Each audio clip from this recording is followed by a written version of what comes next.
Hey everyone, it's Carly Hall and welcome back to my YouTube channel. In today's tutorial, I'm going to show you how to use your Sublimation printer to print on this direct-to-film transfer film, and we are going to use this direct-to-film transfer adhesive to allow our Sublimation prints to transfer onto 100% cotton blanks. So in the past, we have only been able to transfer our Sublimation ink onto t-shirt blanks that have a lot of polyester content. And if you transferred it without this technique, this would just wash out of your cotton. So this, I've already washed it and dried it, and you can see that it's super vibrant and there's no signs of washing out. So I'm going to show you how I achieved this look using the film and the adhesive and my heat press and my Sublimation printer. So let's get started. Today's tutorial doesn't require any type of cutting machine, so you do not need a Cricut or a Silhouette to complete this project. I am, however, using the Silhouette Studio software, the free edition, to design my image and arrange it on my print page so that I can print it out from my Sublimation printer. If you don't already have Silhouette Studio, download it onto your computer. I will put a link in the video description. It is 100% free to download and use, and it's a great design software to get started in. Before I bring in an image, I'm going to adjust my page settings to match the material size. So I just want to make sure that my media size is set to letter, and that will give me a preview of the letter size paper, which is exactly what I want. If you want to see the print border, you can show it on your page with this little icon here. And if we were cutting with our Silhouette, you could also show the cut border. But since we're just printing, I want to just be aware of where I can put my image so that it doesn't get cut off by my printer. Once your page is ready to go, you can drag in your file. And I'm just using a PNG file, and I'm going to drag that in. It's a transparent PNG. This one I found online and purchased it and then downloaded it. So I will add a link to some design sites that I like purchasing from in the video description. At the top of your screen, you can find a center to page icon, and you can center your image to the page that you're printing on. I'm going to scoot it over to the left using my cursor, since we know that our print border ends here. And here, I don't want my image to get cut out. You'll also notice that my image is flipped or mirrored horizontally. If your image is not already mirrored, you can come up to the top and choose Object, Mirror, and Flip Horizontally. You want your image to be mirrored since we will be flipping it over and printing on the back side. The cool thing about this direct-to-film transfer film is that you can use all of this area. So if you wanted to add little shapes all over your paper, you can totally utilize all of the negative space to really take advantage of the film space. I'm just going to print out these two images, but keep in mind that you can utilize all of that negative space. After you've arranged all of your images, we are going to print out our design. So here's a look at the film. On the packaging, it says which side is the print side, and then the back has just a piece of cardboard in it. So you want to be aware of which side we're printing on. So this is the side that we want to print on. Behind the film, I have a piece of letter size paper. So it's 8.5 by 11. And I'm going to tape my film onto this piece of paper. You'll notice the film is a little bit longer. So technically I could use a piece of legal paper and really utilize the edge of this piece of film, but I'm not going to worry about that. Instead, I'm just going to tape it on to a piece of copy paper. So I'm going to line up my film and just stick on some tape to the bottom and wrap it around to the back of my copy paper.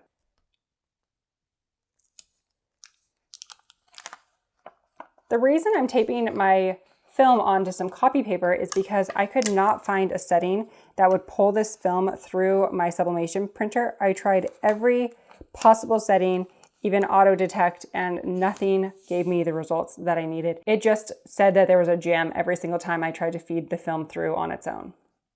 So on the back side of the top of the page, instead of cutting it down, I'm just going to tape it right to the back just like this. And then I'm going to feed it into the rear tray of my printer with the film side facing up, down like this. From my computer, I'm going to print by coming up to the top and choosing File, and then down to Print. A print window will pop up. Starting with the Settings button, we'll go ahead and click on the Settings button, And we want to make sure that your page matches whatever your design look like. So mine is in landscape, which is what I want, and the print settings show that border around the edges where I want it to be. Then we're going to click print. You'll choose the printer that you're working with. I'm using a wide format sublimation printer. If you need help converting a printer into a sublimation printer, I have 2 videos on that I will link in the video description. Again, as a reminder, this tutorial does need sublimation ink to work. Down here, we want to make sure to feed from the rear tray where I inserted my paper. And then the best setting that I found was coated paper, and I moved my quality to best. Then we'll click print. While that's printing out, I'm going to fire up my heat press. I will have a video on this press more specifically. I've been testing it out and I've loved it so far. So this is by HTV Ront, and we're just going to heat it up. I'm using 385 degrees for 35 seconds. All right, I have my press heating up and then my print just finished printing out. So I'm going to cut them apart. And during this part, I want to be really careful not to touch any of the ink because it is wet. And then since I taped down my image, I'm going to just cut away all of the tape around the edges. So now that my image is printed out, I'm going to place it in a tray to pour on the adhesive. So here, again, it's still ink side up, and I'm going to take the adhesive and just sprinkle it onto the back of my image. This is kind of like glitter where you can pour a whole bunch on and then pour it right back into the bag, whatever you didn't use and didn't stick to your image.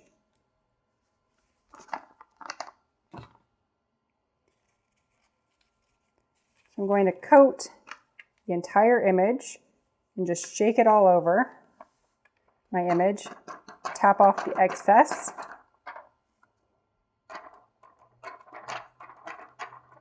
And if it looks like any of the areas didn't get enough, you can just sprinkle on more to any area that needs a little extra. I've noticed that the lighter areas kind of need a little bit more adhesive over. The darker colors seem to stick right away. So I'm just going to shake this all over, making sure to cover my entire image. And then tap away the excess. We're going to put this off to the side. I lined my tray with a sheet of butcher paper so then I could just lift up the butcher paper and pour it into the bag. So now my image has kind of a grainy texture all over it. You can see that kind of sandy looking. That's exactly what we want, but we're not ready to press it just yet. So while my press is heating up, I'll show you that I am using a t-shirt that's 100% cotton, and we're going to prep this to get it ready. So my press just came up to temperature, so I'm going to preheat my t-shirt blank and press out any moisture. I've tried my best to keep the collar off of the pressing plate so I don't have any seams, and then I'm just going to press that for about 10 seconds. All right, so our t-shirt looks good. Now before we press it, we are going to bake our film. So my film is all powdery, and I'm going to just push the drawer in, or if you're using a clam press, you just kind of hover your press over the top, and you do not want to close your clamp down or press the start button if you're using an auto press. You'll just let it sit there until it cooks through and the beads or the sandy gritty look will turn into bright colors. So let me pull it out and show you what's happening. So you can see that the colors are starting to get a little bit darker, but I can still see that sugary look. So I'm going to close it back in there and just let it set until the grains aren't as grainy. Okay, so now you can see that the image is a little warm, but the image is a lot darker. You can still kind of see a little texture on it, but it's baked pretty thoroughly. So you can see a texture on it, but the colors are a lot more vibrant because now the adhesive has soaked in the sublimation ink. I'm going to place my shirt back on the heat press and place my image onto my shirt. So I used my hands to measure my placement, and then I'm going to place a sheet of butcher paper over the top of my image to protect my press, slide it in, and press for the full 35 seconds.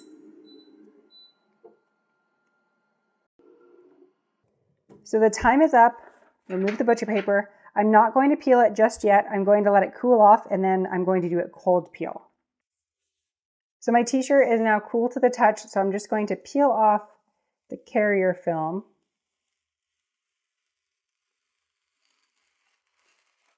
To reveal the design. When you peel off the film, the image is super smooth to the touch. So I was not expecting it to feel smooth. I don't know what I was expecting, but it almost feels like a graphic tee that you would purchase at the store. So it's kind of got a thin vinyl feeling, but it doesn't feel like fabric. So it's definitely not in the fabric like Sublimation is, but I want to show you the washed version, and you can see that the image did not fade. So here is the t-shirt I showed you at the beginning of the video, and the vibrancy and the color is still there after being washed. I did a hot cycle just to see if this would hold up, and it looked perfect after it came out of the washer. I did dry it on a hot setting as well, and I will say that I wouldn't recommend drying it on hot. So I'd either tumble on low or hang dry, because the image did get a little grainy. It doesn't feel as smooth. So this one kind of has a texture, whereas this one's super smooth. So I would recommend either hang drying or tumbling dry on low. So let's take a look at this image a little closer.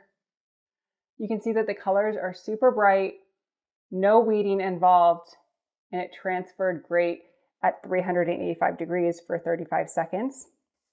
Really excited with how this turned out. Of course, I did some other testing because I wanted to see how it would look on dark colors. With sublimation, I always say you have to think of it like a watercolor. It's not opaque. There is some translucency elements to it, so whatever color you put behind it will show through.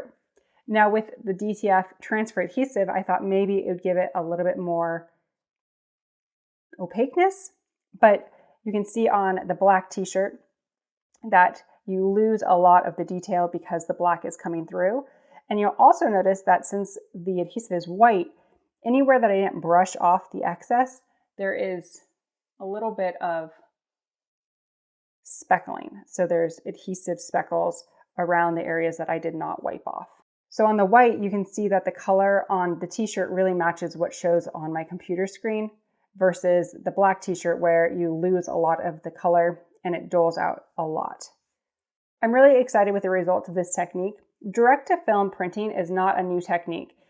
Cricut actually used to sell the film already printed with their designs when I worked there, so it's been around for a long time even before then, but the printers themselves are very expensive. So it's a little bit harder to get your hands on them. They're commercial grade equipment and very expensive to have within your home if you're not running a t-shirt business. So this will allow us to use our equipment that we already have, the sublimation printers that we already have, and just invest in some film and the adhesive. I've made several t-shirts already and I barely used any of the adhesive, so you don't need very much.